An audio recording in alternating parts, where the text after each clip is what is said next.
आज या पत्रकार परिषदेच्या माध्यमातून खरंच मनापासून आनंद व्यक्त करायचा आहे की आपल्या धाराशिव जिल्ह्यामध्ये आई तुळजाभवानीच्या आशीर्वादाने आपल्या तुळजापूरमध्येच पहिल्या नगरसेविका ज्या आहेत त्या आता निश्चित झालेल्या आहेत आणि अजून मोठा आनंद आहे की त्या स्वतः डॉक्टर आहेत आणि त्यांच्या माध्यमातून आपल्या तुळजापूरची सेवा जी आहे, आपण जे आता मोठं महत्त्वाकांक्षी कार्य हातात घेतलंय ते पूर्ण करण्यासाठी त्यांचा मोठा आता हातभार लागणार आहे, त्यांचं सहकार्य लाभणार आहे.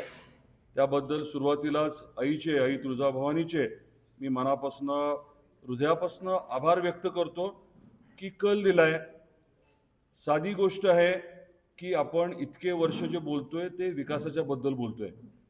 आपण जी कामं करतोय ती सकारात्मक कामं करतोय. आपल्या सरकारने, केंद्रातल्या आणि राज्यातल्या सरकारने धाराशिव जिल्ह्याला इतिहासात कधी नव्हे एवढा मोठा निधी उपलब्ध करून दिलाय. एवढ्या मोठ्या प्रमाणामध्ये कामं चालू आहेत. जे विरोधक आहेत त्यांच्याबद्दल तर खरं तर काही बोलण्यासारखं नाहीये, कारण त्यांनी काहीच काम केलं नाहीये. ज्या पद्धतीचं त्यांचं आचरण आहे, वक्तव्य आहे, त्याबद्दल मला काही जास्त बोलायचं पण नाहीये. पण मूळ मुद्दा काय आहे की धाराशिवकरांनी हे समजून घ्यायला हवं की आपल्यासाठी झटतंय कोण, आपल्यासाठी वेळ कोण देतंय, परिश्रम कोण घेतंय आणि सगळ्यात महत्त्वाचं म्हणजे रिझल्ट कोण आणतंय. आपल्यासाठी वेगवेगळ्या योजना, वेगवेगळ्या कामांसाठी मंजुरी कोण आणतंय, हजारो कोटीचा निधी कोण आणतंय आणि त्या निधीच्या माध्यमातून आपलं जीवन सुधारत असताना, मूलभूत सुविधा ज्या आहेत त्याच्यावरती भर देत असताना दरडोई उत्पन्न कसं वाढेल, प्रत्येक कुटुंबाचं उत्पन्न कसं वाढेल याच्यावरती आपण भर देतोय.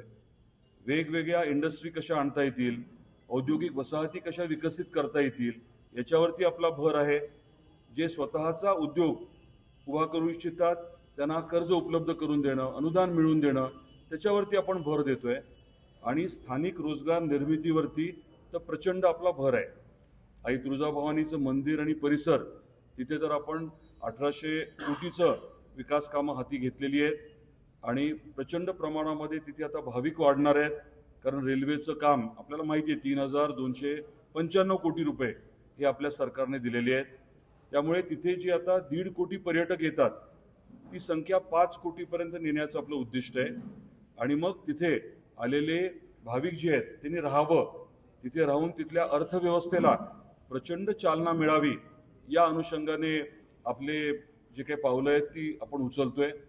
पलीकडे तारा प्रोजेक्टच्या माध्यमातून 1000 एकरचं आपण डेव्हलपमेंट करतोय, जिथे शेतकऱ्यांना आणि शेतीमालाला चांगला भाव मिळेल याच्या अनुषंगाने प्रक्रिया उद्योग आपण करतोय. असे वेगवेगळे विषय आहेत. अगदी येडशीचा आपला अभयारण्याचा प्रकल्प असेल, रामदाऱ्याच्या तिथला असेल, पाचुंद्याच्या तिथलं असेल. तर मी आपल्या माध्यमातून इतकंच सर्व नागरिकांपर्यंत पोहोचू इच्छितो की आपण विकासाचं राजकारण करतोय. लोकांची जी गरज आहे ती आपण भागवण्याचं, अडचणी दूर करण्याचं हा आपला एक कलमी कार्यक्रम आहे.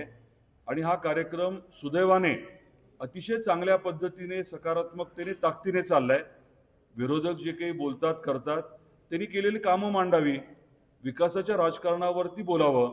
त्यांनी काय कामं केली, उद्या ते काय करणार आहेत, कसं करणार आहेत, जेव्हा त्यांची सत्ता होती तेव्हा त्यांनी काय काय केलं, कौडगावच्या MIDCची एखादी बैठक घेतली का, त्यांनी आई तुळजाभवानीच्या मंदिराला 1 रुपया तरी दिला का, किंवा रेल्वेचा प्रकल्प जो आहे त्याला 1 रुपया दिला का.